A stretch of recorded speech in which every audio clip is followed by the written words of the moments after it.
नमस्कार फ्रेंड्स, मैं Amninder old school में आज आपका सुबह सुबह फिर से स्वागत करता हूं। बच्चों, जो आज की वीडियो है वो मैंने आपको जो इतने दिन से बोल रहा हूं कि कोऑर्डिनेट ज्योमेट्री की गेम लेके आऊँगा, वो मैंने आज आपके लिए तैयार कर ली है। अब हमने जितने भी लेक्चर्स में अपने फंडामेंट्स देखे थे बच्चों, जिसमें हम location of points, section formula, mid point formula, area of triangle, ये सभी हमने अभी तक लेक्चर्स में डिस्कस किए हैं बच्चों। आज मैंने उसको गेम बना दिया, जो हमारी मच वेटेड क्लास 1 से चल रही है। उस गेम को हम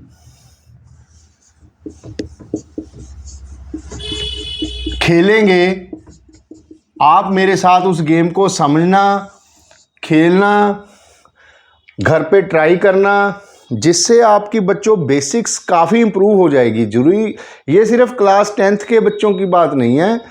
इस गेम को खेल के बच्चों, आप अभी क्लास 10th में हो, जो +1 के स्टूडेंट्स देख रहे होंगे, जो +2 के स्टूडेंट्स देख रहे होंगे, जो किसी कंपटीशन की तैयारी कर रहे हैं या फिर उनके एग्ज़ाम्स आने वाले हैं, बोर्ड के एग्ज़ाम आने वाले हैं, तो वो इसको बेसिक से समझ के बच्चों और अगर खेलो तो मेरा दावा है आपसे, आपके बेसिक्स ज़रूर क्लियर होंगे। जो मैंने सफ़र शुरू किया है ना इस एजुकेशन स्कूल में अपने तरीक़ों से पढ़ाने का, मैंने देखा कि मोस्टली अब हम अपनी जो बेसिक्स से अलग होके हम उसको सिर्फ फार्मूलों में, हम उसको सिर्फ शॉर्टकट्स में, हम उनको सिर्फ मार्क्स तक सीमित रख के पढ़ाई करने लग गए।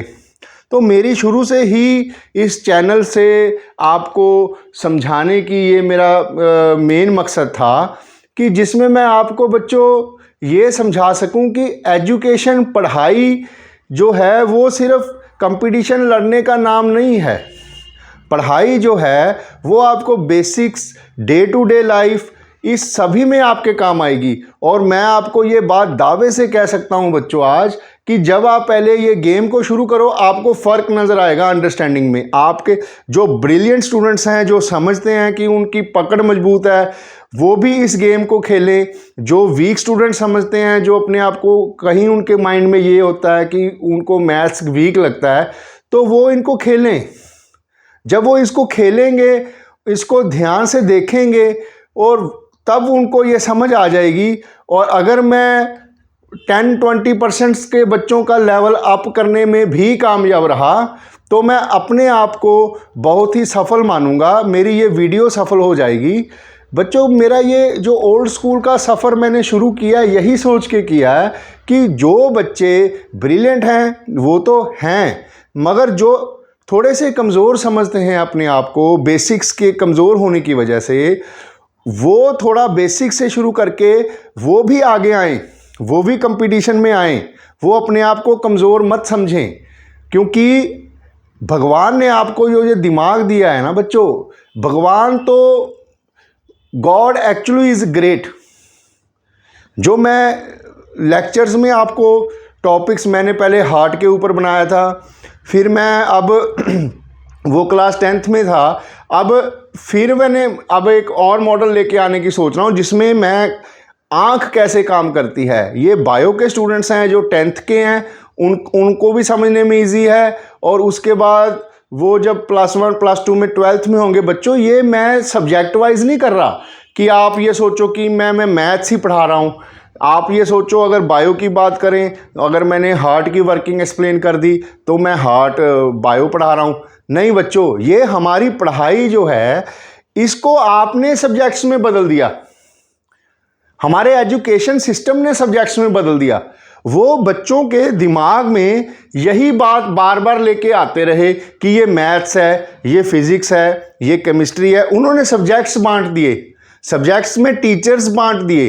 अगर आम टीचर जो है, मैं देखता हूँ, लेक्चर्स भी सुनता हूँ यूट्यूब पे उनके, जो मैथ्स का टीचर है वो मैथ्स की बात कर रहा है, जो फिजिक्स का टीचर है वो फिजिक्स की बात कर रहा है। अब मैथ्स और फिजिक्स दोनों एक साथ चलते हैं, और मैं ये दावे के साथ कह सकता हूं कि जिसका मैथ्स अच्छा है उसकी फिजिक्स भी अच्छी होगी, जिसकी फिजिक्स अच्छी है वो मैथ्स भी अच्छा करेगा, और मैथ्स और फिजिक्स जिनकी दोनों अच्छी हैं वो बायो भी अच्छी तरह समझेगा। कैसे? अब फिजिक्स में चैप्टर है प्रेशर, बायोलॉजी में डॉक्टर वो लगाते हैं ना, वो क्या बोलते हैं उसको, मैं भूल गया उसको, याद नहीं, आपको पता ही है, वो जो गले में लटकाते हैं जिससे आप देख के समझ जाते हो कि ये डॉक्टर है, जिससे वो आपका हार्ट का प्रेशर चेक करता है। प्रेशर क्या हो गया? अब बायो की टर्म थोड़ी है, प्रेशर तो फिजिक्स में है क्लास 1 में। समझे आप? मेरे कहने का मतलब ये है बच्चों कि इस चैप्टर्स को आप डिवाइड ना करो, आप एज ए फन समझो। अब आप 8वीं 9वीं 10वीं के स्टूडेंट्स मेरे लेक्चर सुन रहे हैं, तो ये उनके बिल्डिंग ब्लॉक्स हैं। अभी से आपकी इमारत बन रही है। जो प्लस 1 प्लस 2 में पहुंच चुके वो भी इन लेक्चर को समझें, खास करके जो नॉन मेडिकल के स्टूडेंट्स हैं, और बायो तो मैं इतनी ज़्यादा डिटेल में नहीं, मगर उनको ये तो ज़रूर समझा सकता हूँ कि हमारी बॉडी जो हमारे अंदर है, हमारा हार्ट कैसे काम करेगा, हमारी आंखें कैसे देखती हैं, हमारा लीवर कैसे काम करता है, हमारा ब्लड प्रेशर कैसे मापा जाता है। ये बच्चों सभी चीज़ें फिजिक्स केमिस्ट्री बायो में मत डालो आप। जो डॉक्टर आपको दवाई देता है वो केमिकल्स होते हैं, केमिकल कम्बिनेशन से वो इंग्लिश जो मेडिसिन हैं वो बनती हैं। अब आप समझो कि ये बायो का स्टूडेंट है तो इसकी बायो हार्ड होनी चाहिए। कैसे? जब आपकी केमिस्ट्री वीक है तो बायो कैसे हार्ड हो जाएगी? जब आप वो दवाइयों के नाम लिखते हैं ना बड़े बड़े डॉक्टर की भाषा में, जो हमें समझ नहीं आते, देखते हो ना आप, जो साल्ट का नेम होता है एक, वो केमिकल नेम है किसी भी दवाई का। इंग्लिश मेडिसिन कोई भी है उसका केमिकल नेम है, और वो उसकी केमिस्ट्री वीक हो गई तो वो कैसे अच्छा डॉक्टर बनेगा? अब उसका मैथ्स वीक हो गया तो वो कैसे अच्छा डॉक्टर बनेगा? ये आप कैसे डिसाइड करोगे? मैथ्स, अब मैथ्स कैसे आ गया? ये मैं टाइम टू टाइम आपको समझाता जाऊंगा कि मैथ्स कैसे आ जाता है डॉक्टर्स के, उनकी ट्रीटमेंट में। प्रेशर है, हार्ट है, उसको कैसे कैलकुलेट करोगे आप? आंखें जो चीज़ देखती हैं उसकी डिस्टेंस फार्मूला आप देखते हैं, किसकी नज़दीक की, जैसे मेरी दूर की निगाह कमज़ोर है, किसी की नज़दीक की निगाह कमज़ोर है, तो वो कैसे उसकी पावर लेंस की कैलकुलेट करते हैं? मैथ्स ही है, फिज़िक्स ही है। दवाई कैसे देंगे? वो आपको केमिस्ट्री है। फंक्शनिंग कैसे करता है हार्ट, फंक्शनिंग ह्यूमन बॉडी कैसे करती है, ब्रेन के पार्ट्स कैसे हैं, वो बायो है। अब आप ये मेंटालिटी मत डालो कि आप फिजिक्स आपकी स्ट्रांग है, आपने डॉक्टर बनना है तो आपने मैथ्स से क्या लेना। नहीं बच्चों, मैं ये नहीं कहता कि पूरी डिटेल में आपको मैथ्स में जाना। डिटेल में अगर जाएंगे तब आपकी डिवीजन होगी सब्जेक्ट्स की। जैसे आपने मैथ्स नॉन मेडिकल में जाना, आपका मैथ्स केमिस्ट्री और फिजिक्स स्ट्रांग होगा तभी आप कामयाब होगे।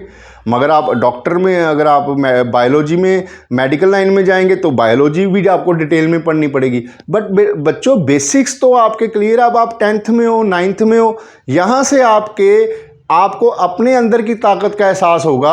हो सकता है कि कोई बच्चा मेरे लेक्चर सुनने से पहले अपने आप को मैथ्स में होशियार समझता हो सकता है वो साइंस में अपने आप को सोचता हो कि मैं वीक हूँ। पर मेरे हिसाब से 10वीं के जो मिक्स सब्जेक्ट्स हैं उन सबको आप पढ़ के अपने आप ढंग से बच्चों डिसाइड करना, ये आपका बड़ा गोल्डन, ये एक बड़ा डिसीजन है आपकी ज़िंदगी का। जब आप 10वीं में से +1 में जाएंगे तो मैं आपको ये बार बार समझा रहा हूँ बच्चों, ये आपका लाइफ का एक बिग डिसीजन होता है, जिसमें आपने ये डिसाइड करना है कि आपने आगे जाके कौन सी चीज़ में डिटेल से सब्जेक्ट्स समझेंगे आप। और सबसे बढ़िया बात है आपका दिल, आपका इंटरेस्ट किसी सब्जेक्ट में ज़्यादा है तो आपका वो सब्जेक्ट बच्चों ऑटोमेटिकली ही आपको ये एहसास कराएगा कि आप उसमें एक्सपर्ट हो, दूसरे सब्जेक्ट में आप थोड़े से वीक हो। It depends upon your interest. चलो अब हम इस लेक्चर, ये बातें तो हमारी आने वाले लेक्चर्स में चलती रहेंगी बच्चों। तो आज का लेक्चर हम शुरू करते हैं कोऑर्डिनेट ज्योमेट्री के जो मैंने मॉडल बनाया है उसको समझने में। चलो देखें बच्चों, सबसे पहले हम इसके गेम के प्लेयर डिसाइड करेंगे। ये है हमारा फर्स्ट क्वाड्रेंट,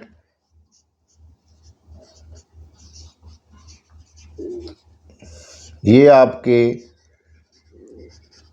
मम्मी का हो गया, ये आपका सेकंड क्वाड्रेंट, ये पापा का हो गया, ये थर्ड क्वाड्रेंट,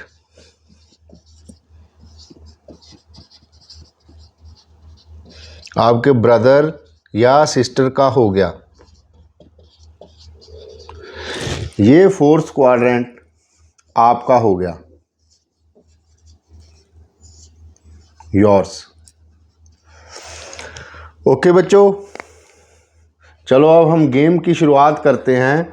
गेम्स में आपको कैसे खेलना है वो मैं समझा दूं।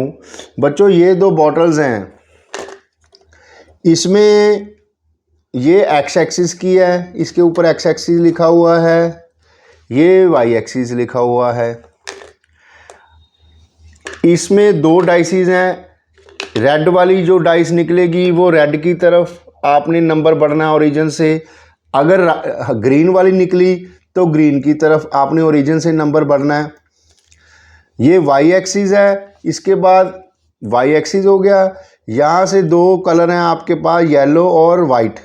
अगर येलो आएगा तो ओरिजिन से येलो की तरफ आपने वो नंबर आगे बढ़ना है, अगर वाइट आएगा तो ओरिजिन से वाइट की तरफ आपने बढ़ना है।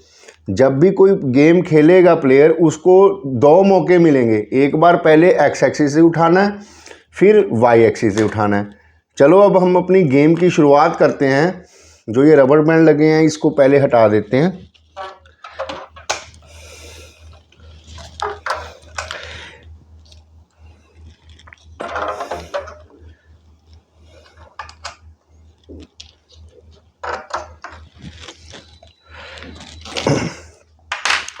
सबसे पहले आपकी मम्मी की टर्न आ गई। इस गेम में हम देखेंगे कि जिसके खाते में रेक्टेंगल आएंगे, इसमें ऐसा भी हो सकता है कि किसी के खाते में रेक्टेंगल कोई बने ही ना, किसी में दो बन जाएं, अगर सभी के खाते में बन गए तो फिर हम ये देखेंगे कि किसके रेक्टेंगल का एरिया सबसे ज़्यादा है, वो बंदा जीत जाएगा। ठीक है बच्चों, सबसे पहले आपकी मम्मी की टर्न आ गई। उन्होंने एक्स एक्सिस वाली बॉटल उठाई और इसमें से शफलिंग करके एक गेरा, ये देखो ग्रीन 5 नंबर आ गया, इसको ऐसे ही रहने दो। अब मम्मी की बारी वाई एक्सिस पे आ गई। वाई एक्सिस वाली बॉटल उठा के आपने एक गिरना है, ये आ गया वाई एक्सिस वाइट की तरफ हमारा 1 नंबर। और कैसे लिखेंगे इसको, पहले ओरिजिन से आपने ये 5 इधर काउंट कर लिया, ग्रीन एरो की तरफ, ग्रीन कलर है तो ग्रीन एरो की तरफ, ग्रीन एरो प्लस एक्सिस का होता है राइट हैंड साइड। यहाँ हमने 5 चलना है, 1 2 3 4 5। उसके बाद यहाँ से आपने वाई एक्सिस वाला देखना है, ये 1 मार्क है, यहाँ से मीन्स कि वाइट की तरफ 1 मूव करना आपने, ये मूव कर लिया, ये आपका पॉइंट आ गया। ठीक है बच्चों, ये आपका पॉइंट आ गया। उसके बाद इस ओरिजिन से इस पॉइंट को आपने रबर बैंड से ऐसे खींच के लगा देना है। अब देखो आपका एक्स कितना था, 5, एक्स ये रहा 5, इस रबर बैंड को खींच के आपने एक्स 5 पे लेके आ लेना। वाई कितना था हमारा 1, ये था 1, वाई कितना था हमारा 1, ये रहा 1, इस तरफ वाले रबर बैंड को 1 के ऊपर चढ़ा देना है। ये आपका रेक्टेंगल कैलकुलेट हो गया। इसका एरिया लिखेंगे हम, ये रेक्टेंगल आ गया, इसका एरिया आ गया आपके पास, लेंथ कितनी है 5, विड्थ कितनी है 1, 5 × 1 5 यूनिट्स। ये रेक्टेंगल भी आ गया एक और एरिया आ गया। अब इसको दोबारा से ग्रीन वाला एक्स एक्सिस में लगा दो आप, वाइट वाला वाई एक्सिस में लगा दो आप। अब आपके पापा की टर्न आ गई। फर्स्ट स्टेप क्या होगा उनका, वो एक्स एक्सिस से उठाएंगे इसको, उनका ये 2 आ गया। ठीक है, अब वो वाई एक्सिस से उठाएंगे,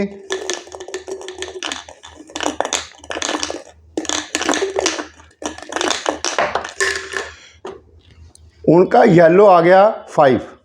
अब ये पॉइंट मार्क करेंगे बच्चों, यहाँ से आपने एक स्क्रू उठाना है, ये पॉइंट को दर्शाएगा आपके कोऑर्डिनेट सिस्टम के ऊपर। ये पहला कौन सा था, एक्स, ग्रीन वाला। ये x2 मूव करना आपने ओरिजिन से 1 2, उसके बाद येलो की तरफ 5, 1 2 3 4 5, ये आपका पॉइंट आ गया। ठीक है, ये पहले का था, ये नहीं था हमारा, ये आपका पॉइंट आ गया। अब तीसरा स्टेप क्या होगा आपका, आपने ये ओरिजिन से इस पॉइंट की तरफ ये रबर बैंड खींच के लगा देना है। उसके बाद देखो आप, आपका x कितना था 2, इस तरफ x है ना ये ग्रीन, इसको खींच के आपने 2 के ऊपर लगा दिया। अब आपका y कितना है येलो 5, 5 ये रहा आपका, इसको खींच के आपने यहाँ 5 पे लगा दिया। ये आपका रेक्टेंगल बन गया। अब देखो टर्न किसकी थी, आपके पापा की, रेक्टेंगल किसके खाते में बन गया, आपके खाते में अब एक रेक्टेंगल हो गया। इसका एरिया कितना हो गया, रेक्टेंगल कितना बना, एक, इसमें भी एक था, और एरिया कितना हुआ इसका, लेंथ कितनी हो गई इसकी 5, विड्थ कितनी होगी इसकी 2, 5 × 2 10। ठीक है बच्चों, अब आपके पापा की टर्न खत्म हो गई। अब आपके ब्रदर या सिस्टर की टर्न आ गई। वो फर्स्ट है वही वाला ग्रीन वाला, हम इस एक्सिस में, ये देखो ना, इस बॉटल में 2 कलर हैं, एक्स एक्सिस की बॉटल है, एक्स के 2 कलर कौन से हैं, एक ग्रीन एक रेड, एक ग्रीन एक रेड। ठीक है, अब ये वाई एक्सिस पे है, इसकी 2 कलर कौन से हैं, एक येलो एक वाइट, एक येलो एक वाइट, ये डाल दिया। अब आपके ब्रदर की टर्न आ गई। वो पहला स्टेप क्या होगा उनका भी, पहले एक्स एक्सिस वाली बोतल उठानी है आपने, एक्स एक्सिस वाली आ गई, अब वाई एक्सिस वाली उठानी है, ये वाई आ गया। अब देखो पहला स्टेप क्या था, एक्स की तरफ 0 से रेड डायरेक्शन में ये माइनस का होता है, 0 से लेफ्ट माइनस का होगा एक्स, ये हो गया 3, 1 2 3, ये पॉइंट आ गया। अब यहाँ से कौन सी डायरेक्शन है, 2 डायरेक्शन बनती हैं, एक येलो की तरफ एक वाइट की तरफ, नीचे माइनस ऊपर प्लस। अब ये है वाइट 5, मीन्स कि यहाँ से हमने प्लस वाई की तरफ ऊपर को जाना है, 1 2 3 4 5, ये आ गया पॉइंट, ये लग गया, ये आपका पॉइंट है। अब तीसरा आपका क्या होगा स्टेप, ओरिजिन से यहाँ, और ये ओरिजिन है आपका, यहाँ से इस पॉइंट को आप खींच के रबर बैंड से स्ट्रेच कर दो, ये आपका रिक्वायर्ड पॉइंट आ गया, जिसका x कोऑर्डिनेट -3, y कोऑर्डिनेट 5। ये देखो x -3 था, यहाँ से खींच के इसको -3 के ऊपर चढ़ा दो। ये y पोर्शन कितना था 5, यहाँ से खींच के आप इसको यहाँ चढ़ा दो, ये आपका रेक्टेंगल बन गया। अब ये फिर से वो उल्ट बात हो गई कि टर्न किसकी थी, आपके ब्रदर या सिस्टर की, और ये रेक्टेंगल किसके खाते में चढ़ गया, पापा के। यहाँ पर अब इस रेक्टेंगल का एरिया क्या हो गया, पापा के रेक्टेंगल का एरिया, रेक्टेंगल कितना बना 1, एरिया कितना हुआ इसका, लेंथ 3 यूनिट्स, विड्थ 5, 5 × 4 20। अब आपकी टर्न आ गई बच्चे। अब फिर से वैसे ही एक्स एक्सिस में कौन से कलर हैं, 2, ग्रीन और रेड, ये ग्रीन इसमें है ही है, ये आ गया रेड। अब वाई एक्सिस में कौन से कलर है बच्चों, वाइट और येलो, ये आ गया। अब आपकी टर्न आ गई। अब इसको आप दोबारा से एक्स एक्सिस की बॉटल उठाएंगे, पहले इसको शफलिंग करके ऐसे गिरो, ये आ गया। अब वाई एक्सिस की उठाओ, इसको शफलिंग करके गिरो, ये आ गए, 2 पॉइंट्स आ गए। पहले कौन सा चलेंगे आप, x कितना आया, x ग्रीन की तरफ 4, 0 से 1 2 3 4, इसके बाद वाइट की तरफ ऊपर को प्लस y की तरफ कितना चलेंगे, 4, 1 2 3 4, ये पॉइंट आपका रिक्वायर्ड आ गया, इसको मार्क कर दो, ये पॉइंट आ गया आपका। ठीक है, अब नेक्स्ट स्टेप आपका क्या होगा, आप ओरिजिन से रबर बैंड को खींच के इस पॉइंट के ऊपर ले आओ, ये आपका पॉइंट आ गया। अब इसका x कोऑर्डिनेट कितना था 4, ये रहा 4, इस रबर बैंड को खींच के आप 4 पे चढ़ा दो। अब इसका y कोऑर्डिनेट कितना था 4, इस रबर बैंड का ये y वाली तरफ वाला पोर्शन खींच के आप +4 की तरफ लगा दो, ये आपकी टर्न अब आपकी थी, रेक्टेंगल आपके मम्मी के खाते में चढ़ गया। तो यहाँ कितना बना, अब इस रेक्टेंगल, ये एक और रेक्टेंगल का एरिया आपके मम्मी के खाते में जुड़ गया। लगता है आपकी मम्मी जीत रही है। अब इसका एक और रेक्टेंगल आ गया, उसकी लेंथ कितनी होगी, ये रेक्टेंगल नहीं, ये तो 4 4, ये तो स्क्वायर बन गया, एक्स भी 4 वाई भी 4। ये देखो इस पॉइंट का 4 4 बन गया, x4 y4 आ गया। इसका एरिया वैसे ही 4 × 4 16। अब चारों की टर्न होगी, इसमें हारा कौन अब बताओ। आपका ब्रदर और सिस्टर तो हार ही गया, वो तो गेम से बाहर हो गया, क्योंकि उसके खाते में कोई भी रेक्टेंगल नहीं चढ़ा थर्ड क्वाड्रेंट में। अब फर्स्ट क्वाड्रेंट में हमारे पास 2 रेक्टेंगल आ गए, जहां पर आपकी मम्मी है। इसका टोटल एरिया कितना हो गया, अब 16 + 5 21 स्क्वायर यूनिट्स। पापा के पास 20 स्क्वायर यूनिट्स, आपके पास 0 स्क्वायर यूनिट्स, आपके पास 10 स्क्वायर यूनिट्स। इसमें विनर कौन रही, आपके मम्मी। समझ गए बच्चों। ये हमारे इस गेम, इसको आप 3-4 टर्न्स और ये तो मैंने समझाने के लिए 1 टर्न लगाई थी। अब इसमें आप 4-5 टर्न लगा सकते हो। जैसे जैसे आपकी टर्न्स बढ़ेंगी, 1 टर्न और लगा लो, उसमें से फिर से एक बार ये गिरेंगे, फिर आपके पापा गिरेंगे, फिर आपका ब्रदर गिरेगा, फिर आप गिरोगे। ऐसे ऐसे 1 टर्न वाइज और घूमेंगे आप, तो ऐसे रेक्टेंगल एक एक और बन जाएगा। ये 3-4 बार करके आप इसको एरिया लिखते जाना खाते में। उसके बाद जब 4-5 टर्न हो जाएंगी, उसमें से निकाल लेना कि विनर कौन है।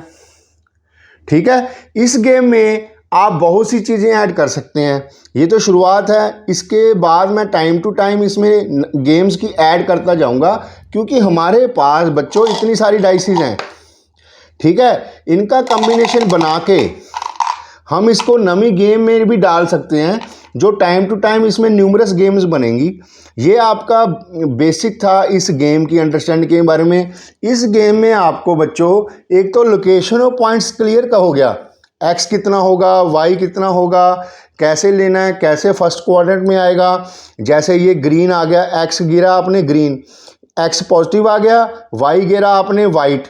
अब यहाँ से वाइट की तरफ जाएंगे तो फर्स्ट क्वाड्रेंट आ गया। ठीक है बच्चों। अब देखो, जैसे आपने एक्स वाला गिरा, आपका रेड कलर आ गया, मीन्स आपने नेगेटिव डायरेक्शन में चले गए वाई से, 0 से।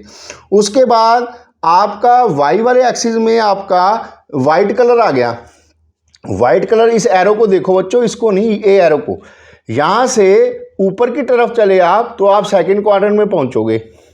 उसी तरह से जब आपने तीसरी बार आपके ब्रदर की टर्न आई, अगर उन्होंने पहले एक्स गिरा और वो रेड आ गया, तो वो माइनस वाले साइड यहीं कहीं आ जाएगा। मान लो ये आ गया, उसके बाद उन्होंने वाई एक्सिस वाली शफलिंग करके डाइस गिरी, वो येलो वाले पोर्शन के नंबर आ गए, तो वो इस क्वाड्रेंट में आ जाएगा। यहाँ ये थर्ड क्वाड्रेंट हो गया। इसी तरह जब आपकी टर्न होगी, आपने एक्स एक्सिस में कुछ गिरा, मान लो कि वो ग्रीन में आ गया, तो वो यहाँ इस डायरेक्शन में कहीं आ गया। उसके बाद वो येलो की तरफ आ गया, यहाँ से आप येलो की तरफ बढ़े, तो ये पॉइंट ऑब्वियसली आपका फोर्थ क्वाड्रेंट होगा। और अगर आप ही की टर्न में, जैसे अगर आपने एक्स एक्सिस में रेड निकाला होता और वाई एक्सिस में आपका येलो आ जाता, तो ये रेड और ये येलो की डायरेक्शन कौन सी हो गई, थर्ड क्वाड्रेंट। उसी तरह से येलो और ये वाइट की डायरेक्शन कौन सी होगी बच्चों, ये सेकंड क्वाड्रेंट। ठीक है। उसी तरह से ये ग्रीन में देखो, आप ग्रीन में अगर आपका पॉजिटिव डायरेक्शन में आ गया और उसके बाद आपके वाइट की तरफ गए, तो आप फर्स्ट क्वाड्रेंट में हो गए। समझ गए बच्चों। ये गेम ने आपको खेलो, मेरे आपसे यही मेरा ये आपको सुझाव रहेगा कि इस गेम को खेल कर आप इसमें क्वाड्रेंट को बड़ी अच्छी तरह से समझ जाएंगे। उसके बाद हम इस गेम का लेवल थोड़ा सा अप करते जाएंगे। मैं शॉर्ट वीडियोस इस गेम पर डेली एक डाल दूंगा, जिससे आप रोज़ इसको देखकर आप next to next level high करते चले जाओगे। और ये आपके 10वीं का बेसिक है बच्चों। इसी गेम के टेबल से मैं आपको कॉम्पिटिटिव एग्जाम्स तक ले जाऊंगा। यहाँ पर आपका रोज़ या 1-2 दिन छोड़ के मैं इस पे हर बार नई गेम डालूंगा, जो आपका time to time level up करता जाएगा बच्चों। जिससे पहले आप 10वीं में कोऑर्डिनेट बेसिक समझोगे, उसके बाद जो +1 के स्टूडेंट हैं जो एनडीए की तैयारी कर रहे हैं या आईआईटी दे रहे हैं या जी मेंस की तैयारी कर रहे हैं, जो बेसिक्स सभी समझना है, जिनके बेसिक्स क्लियर नहीं हैं, तो इसके नेक्स्ट लेवल में वो समझ लेंगे। ठीक है बच्चों। और इसी तरह से आगे चल के जब मैं क्लास 10th में ट्रिग्नोमेट्री शुरू करने वाला हूँ, तो ट्रिग्नोमेट्री में इस कोऑर्डिनेट्स को जोड़ के हम sine theta, cos theta, tan theta सभी की वैल्यूज़, उनके एंगल की रिलेशनशिप इसी गेम से समझ सकते हैं बच्चों। ये बड़ी इंपॉर्टेंट चीज़ है जो आपके कई सारे पॉइंट्स क्लियर करेगी। तो मैं आपसे ये रिक्वेस्ट भी कर रहा हूँ और आपको सुझाव भी दे रहा हूँ बच्चों कि इस गेम को आप आराम से खेलने की कोशिश करें। अब इस पे हर रोज़ मेरे 1-2 छोटे शॉर्ट्स में ये डालता रहूँगा और आप इस गेम को अपग्रेड करते जाना। और जब ये सभी कंप्लीट हो जाएंगे तब आप देखना कि ये आप क्लास 10th से लेके +2 तक सभी कंपटीशंस में कोऑर्डिनेट ज्योमेट्री, उसके बाद +1 में आपकी straight line, centroid, median, circle, hyperbola, parabola, ellipse, ठीक है। उसके बाद इसके कम्बिनेशन में ट्रिग्नोमेट्री के फंक्शंस, ट्रिग्नोमेट्री कौन से क्वाड्रेंट में, ट्रिग्नोमेट्री में भी आप ये देखोगे कि first quadrant, second quadrant, sine क्यों होता है फर्स्ट क्वाड्रेंट में पॉजिटिव, ऑल पॉजिटिव होते हैं। फिर सेकंड क्वाड्रेंट में क्यों सिर्फ साइन और कॉसेक पॉजिटिव होता है, बाकी सभी नेगेटिव होते हैं। थर्ड क्वाड्रेंट में कैसे टैन और कॉड थीटा पॉजिटिव होगा, बाकी सभी रेशोज़ नेगेटिव होंगी। और कैसे फोर्थ क्वाड्रेंट में कॉस और सीकेंड पॉजिटिव होगा और सभी रेशोज नेगेटिव होंगी। बच्चों ये मैंने शुरुआत कर दी है, मैंने आपको कोऑर्डिनेट की गेम से शुरुआत कर दी है। आपकी नींव बना रहा हूं जिसमें मैं बड़ी मजबूत ईंटें ढूंढ के लगाने की कोशिश कर रहा हूं। अपनी तरफ से मजबूत ईंटें आपकी पढ़ाई की जो बेस है उसमें लगा रहा हूं। और धीरे धीरे जब आपकी बिल्डिंग अप होती जाएगी, बिल्डिंग में आपकी ईंट एक जैसे लग गई, कोऑर्डिनेट की ईंट लग गई, उसके बाद फिर उसमें सेंट्रॉयड एंड मीडियन की ईंट लगाएंगे, उसके बाद फिर हम इसमें स्ट्रेट लाइन की ईंट लगाएंगे जिसमें आप लाइन की स्लोप भी समझेंगे। इसमें सभी कुछ है बच्चों, ये आपका बहुत कुछ +2 तक क्लियर करती जाएगी। और मेरे जो लेक्चर हैं वो इसी ऑर्डर में बनेंगे। क्लास में आप कंस्ट्रिक्ट मत रहो, अगर 10वीं के हो तो 10वीं वाले देखो, +1 में हो तो भी आप इसको देखो, क्योंकि इस सीरीज़ को मैंने अब डेली डाल के इसमें गेम लगा के आपका लेवल +2 तक कंपटीशन तक ले जाऊंगा। अब आप इसको डेली वॉच करना, और यही मैं आपको रिक्वेस्ट करता हूं और सुझाव है। Thank you.